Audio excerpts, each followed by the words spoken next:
Every day we escape, losing all of our faith. We can't live this way. Feel me slowly fade away. 프리츠 하르만. 그는 하노버의 뱀파이어라고 불린 범죄자였습니다. 6년간 그의 손에 24명의 소년들이 목숨을 잃었습니다. 그는 1879년 10월 25일 하노버에서 태어났습니다. 또래 친구들이 별로 없던 터라 대부분 형제 자매와 같이 놀았고 조용하고 소심한 아이로 자라납니다. 프리츠는 여성스러운 아이였습니다. 누이들과 인형을 갖고 놀기를 좋아했고 바느질과 요리하는 것을 즐겼죠. 그는 학업에는 큰 관심이 없었고 유급당하기도 했습니다. 하지만 15세에 다른 마을에 있는 사관학교에 입학하면서부터 그는 달라집니다. 처음에는 군기 있는 학교 생활에 적응하며 훈련을 잘 받던 그가 어느 순간부터 이상한 행동을 보인 겁니다. 1년 만에 집으로 돌아온 그는 신경질적이고 공격적으로 변해 있었습니다. 그러던 그가 16세에 첫 범죄를 저지릅니다. 근처에 사는 소년들을 주기적으로 괴롭힌 것이 드러나며 1896년 7월 그는 체포됩니다. 초범이고 어린 나이이기에 금방 풀려났지만 그는 범행을 멈추지 않았습니다. 8개월 뒤인 1897년 2월에 그의 부모님은 갈수록 심해지는 프리츠의 폭력성 때문에 그를 정신병원에 입원시키기로 마음먹습니다. 의사는 그가 동성에게 병적으로 집착을 하고 치료할 수 없는 정신 이상자라 진단하며 치료를 위해 무기한으로 정신병원에 입원해야 한다고 그의 부모를 설득했습니다. 결국 그는 정신병원에 구금됩니다. 하지만 7개월 후 프리츠는 병원을 탈출했고 어머니의 도움을 받아 스위스로 도망갑니다. 스위스에서 어머니의 친척과 같이 살며 일자리를 얻었고 에나 로어트라는 여성과 약혼까지 하며 가정을 이뤘습니다. 정신병원에서 탈출했던 그였지만 어머니의 뒤처리로 병원 측이 서류를 수정해 정상 처리해주면서 1899년 4월에 프리츠는 고향으로 돌아왔습니다. 모든 것이 제자리로 돌아온 것 같았습니다. 그가 다시 쓰러지기 전까지는 말이죠.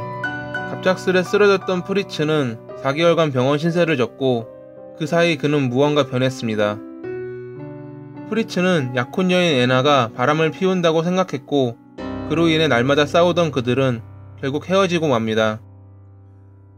여성에 대한 불신은 커져갔고 그는 결국 동성만이 자기를 이해해준다고 생각했습니다. 그 후로 프리츠는 지병으로 인해 일자리를 얻지 못했고 10년 동안 도둑질과 사기를 치며 살아갑니다.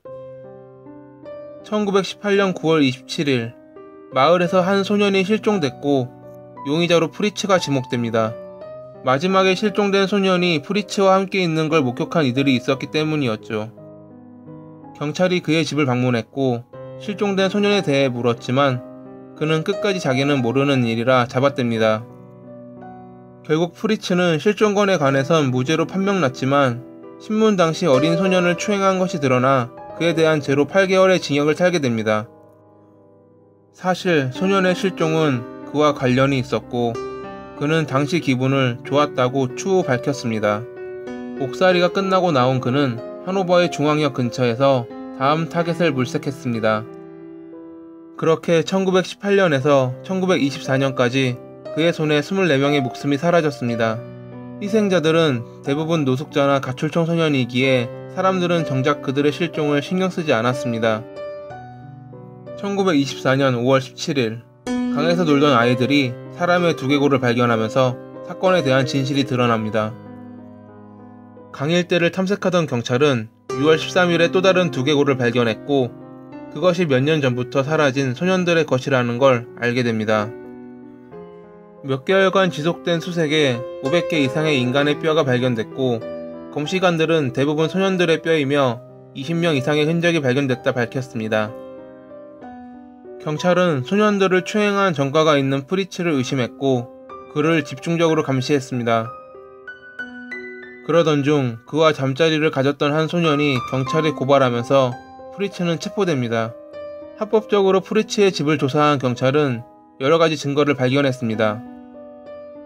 벽과 침구에는 많은 피가 묻어 있었고 실종된 이들의 옷가지를 비롯한 개인 소지품들이 그의 집에서 나온 겁니다.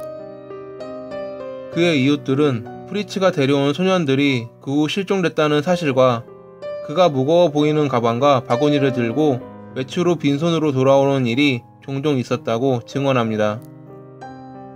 결국 190명의 증언과 그의 집에서 발견된 증거품으로 프리츠는 2주간 열린 재판에서 사형을 선고받습니다.